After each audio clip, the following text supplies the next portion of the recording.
abak inusom o mga desperbong pulhong kuwara na batara. Matamri mo mong impaktong niya sa taras. Su! Rator aripotine operal tas. Su! Tanungin mo bro. Dios. Bakit lang daw, masakit lang daw, sabi niya. Sige, sige lang. Pater Uwas Domingo, Mia Espiritu Mios. Su! Sige, sige. Sige, Sakit lang, sigaw lang. sige. Mika, Mika, Magnam. Su! Christi, Matam. Benedictam. Boom. Su! Oh, ipabaklas mo yan sa kanya bro. Ipabaklas mo. Ipabaklas mo sa ulo niya. Ipabaklas mo sa kanya. Yung sa katawan niya, lahat. Ipabaklas mo. Ipapagpag mo sa katawan niyan. Sige. Sige, itapon yan. Sige. Sige, ako lang. Ako lang. Sige, ako. Sakit ka,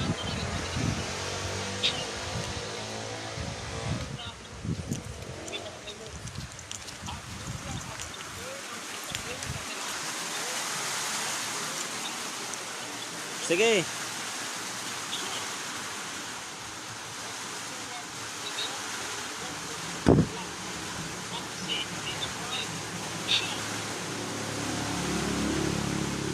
Sige, sa ulo, sa ulo.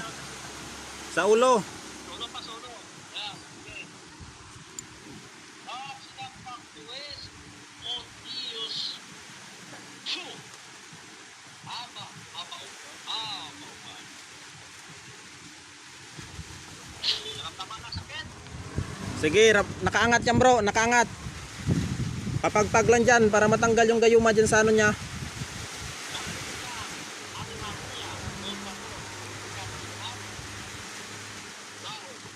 Su!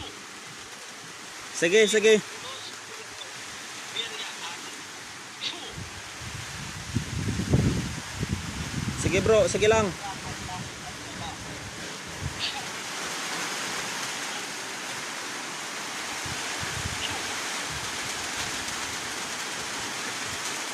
Sige.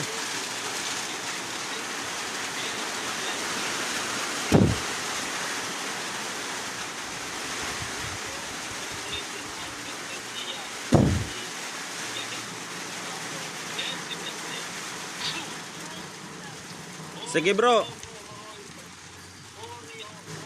Matandang babae bro, nakikita ko. Sige, pabaklas lang sa kanya. Matandang babae. Sige, pasok na. Pasok na, masulo na. Sige, sige.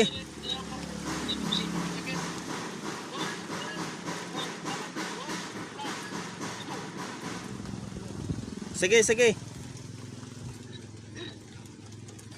Oklo suwar next river. Tuidex serso tuilang.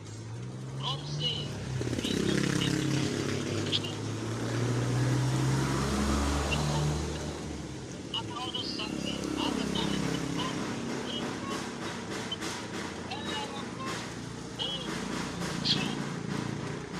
Sige, baklas. Andiyan bro, sa loob, yung babae, yung gumagawa. Nakapasok yung babaeng gumagawa sa asawa niya. Sige. Nakapasok bro. Pasok. Sige. Batihin sa puerto, matilong bukod, ilogong su. Naksidak patuis with otius su. Ano bro? Aba umal. Su. Yan mo na bro, gilitan mo na yung gumagawa diyan bro sa asawa niya. Gilitan mo na yung gumagawa diyan sa asawa niya. Pasok yung ano diyan, gilitan mo yung gumagawa diyan sa asawa niya, bilis. Nakaangat. Sige. Angat yan. Oo. Salsa. Sige, pagbabulatin, wag mo na pamulatin. Sige. Okay. Sanctus Dios, Sanctus Dios, Sanctus Fortis, Sanctus Immortalis, Miserere Nobis, Sancto Abal, Santo Lumayo, Santo Lugaste, at tatlong Diyos ng Hari ng Kamatayan. Tinatawag ko kayo upang paslangin ang sino mang nanggagayuma sa kasawa ng taong ito, saan man siya naroon.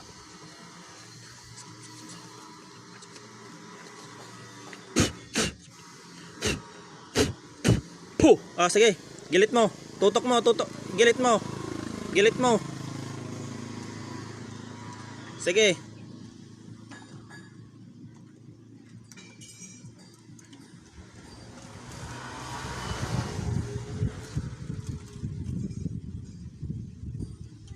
Yan na. Oh, pagisingin mo, gisingin mo. Kasunod. Nakaangat yung bro. Nakaangat. Nakita ko yung mukha ng matanda. Nakita ko. May edad na yung gumawa sa asawa niyan. Oh, mag-picture dito, mag-picture. Oh, kausapin mo, kausapin ko bro. Pwede tayo makatapos. Oo. Malapit na rito, kunin mo sa yung dala mo sa kanino, bro. Ano yung bro? Ito. Ang ma'am, kanina nakapasok yung gumagambala sa asawa mo. Yung gumagambala sa kanya, mga nasa 50 plus na babae na may kaedaran na rin yung babae. Yun ang gumagawa sa asawa mo. Pero binabayad nung babae. Babae mo yung ano, babae, binapabayad nung babae ng asawa mo na para siya yung ano, yung gustuhin. Ay nung tinawag namin kanina, nakapasok sa iyo pero nakaangat yung espiritu mo kaya nasasaktan ka. Ayun. Ang dapat diyan, ritualan niyan na para mabasag ang gayuma sa asawa mo, ay si bro na bahala magano niyan. 3 kandila, ipagdasal mo sa simbahan na ano, na balang araw babalik sa inyo. Kasi ma'am, ang gayuma na yan, may expiry date din yan. Pag yan natauhan ng asawa mo, uuwi sa iyo yan. Lalo na pag nagamot. Lalo na pag nagamot yung ano at nakalas yung asawa mo, matatauhan yan yung asawa mo. Kaya lang nakakalimutan kayo ng asawa mo kasi nga na-under siya ng spell. Kaya di na kayo naaalala. Ayun, ginilitan namin yung manggagayuma na yon para maputol ng ugnayan ng mga yan. Kasi pag hindi mo ginilitan yan, patuloy na ano yon, nagbabayad yung babae nun eh. Ay pag nawala na yung manggagayuma na yon, mapuputol.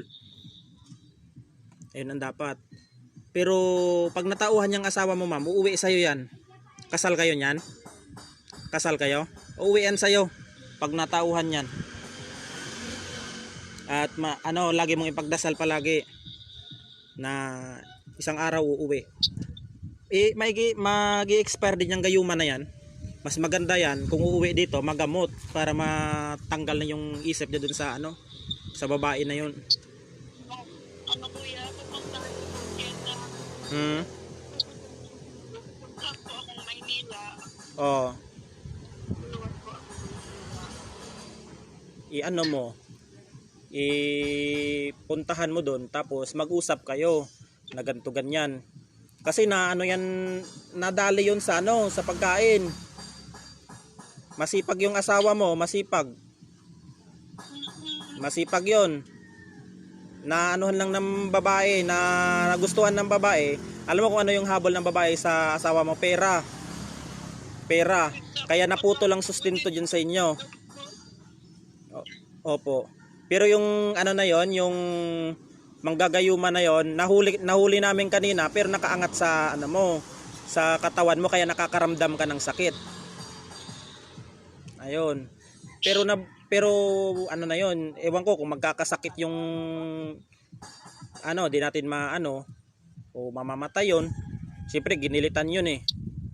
Ay Diyos nang bahala sa kanya. Kung bibigyan siya ng pagkakataon na mabuhay, magbago siya. Pero pag hinatulan talaga siya, kasi ganito kasi ma'am. Pag na-under spell o nagayuma ang isang tao, hindi kayo kilala niyan. Na ano kasi siya sa lumay. Pag nabasag yung lumay ng asawa mo, matatauhan yan, babalik sa yan, magmamakaawa pa yan.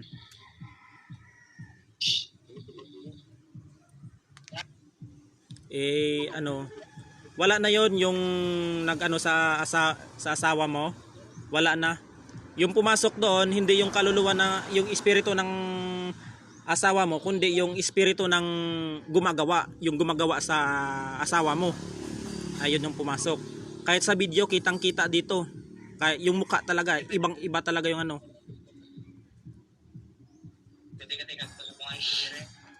Ayun. Ang taon lang. Ipagdasal lang na ano, itutulungan din kita na ipagdasal na balang araw ay ano din, uuwi yan sa'yo. Uuwi yan. Pag natanggal yung bisa ng gayuma na yan. Sa ano yan? Sa pagkain yan dinaan? Sa pagkain? Inilagay yan sa pagkain ng asawa mo? Hindi, ayaw niya kasi kuya magsabi kung ano. Ano po? Ano po? Yung una kasi sabi niya sa tulong daw niya sa kondo. Yung babae. Tapos ngayon, ayaw niya sabihin kung saan na yung babae. Natakot yan. Natakot yan sa'yo, ma'am, kasi may posibilidad na pwede mo nasa sa'yo yun kung pwede mong ipapakulong kasi nangaliwa yung asawa mo eh.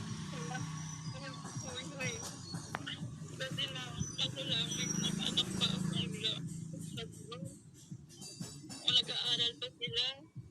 Grade 7 at grade 5. Maliliit pa pala. Kaya sabi ng anak kong isa, pag naghiwalay daw kami ng papa niya, magpapakamatay na siya.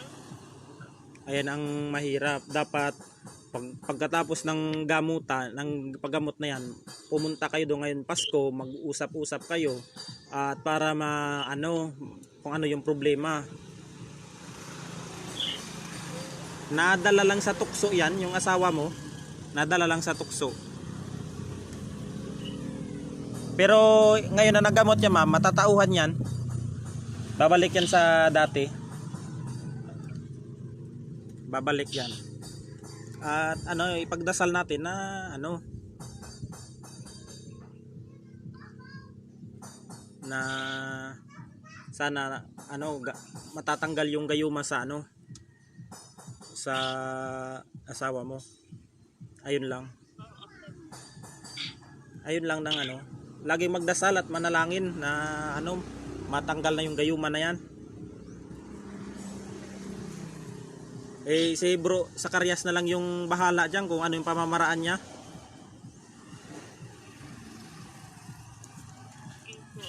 Eh sige, sabihin niya ma'am na magtawag sa akin at tuturuan ko siya magano. Sige, sige, sa Panginoon magpasalamat ma'am. Wag sa akin, yung Panginoon nag ano. Ano. Okay na yan ma'am. Na ano na yon, nabigyan na ng ustisya yung ano. Sige, sige. Sige po, sige. Bro, tawagan kita. Cellphone, sa cellphone bro, tawag ka bro. Number, sa number. Punta ka medyo. May mas tumidyo dito, punta ka medyo. Ha?